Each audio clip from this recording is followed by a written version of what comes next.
อายุเดินญาดิผู้แต่งแทนญาแนนผู้แต่งเกิดขันคนหลวงตะโมเห่ามดเห่าตะโมห้าสาธุเด้อ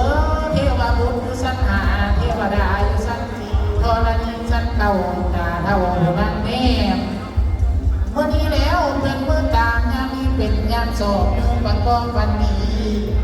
เจ้าได้มาโมทนาโนเป็นปัจจัยรายร้อยบาทก็ได้ค่าดีๆกุศลสร้างนอนมา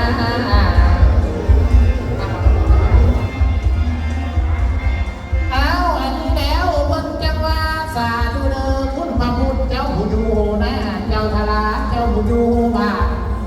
เมื่อนี้แล้วเพิ่นว่า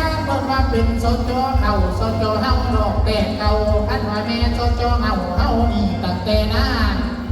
ทักมาพี่ได้น้องลืมส่งมาพรวันพี่ได้ดอกใส่แม่เดียวขันเป็นซาดูโลขันเป็นมาเมื่อนี้ขันมาอาบน้ำมวยบ่ให้เจ้าเห็นตองอาบน้ำน้องบ่ให้เจ้าเห็นโบกหน้าห้อยน้อยไหลพาเจ้าติดเว้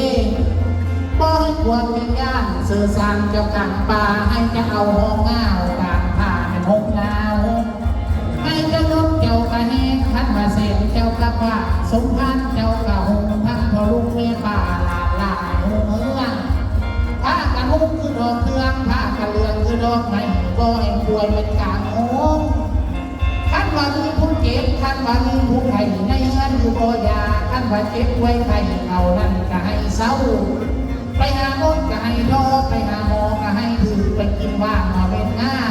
ไปกินยาเอาเม็ดไปกินได้ก็ให้เศร้า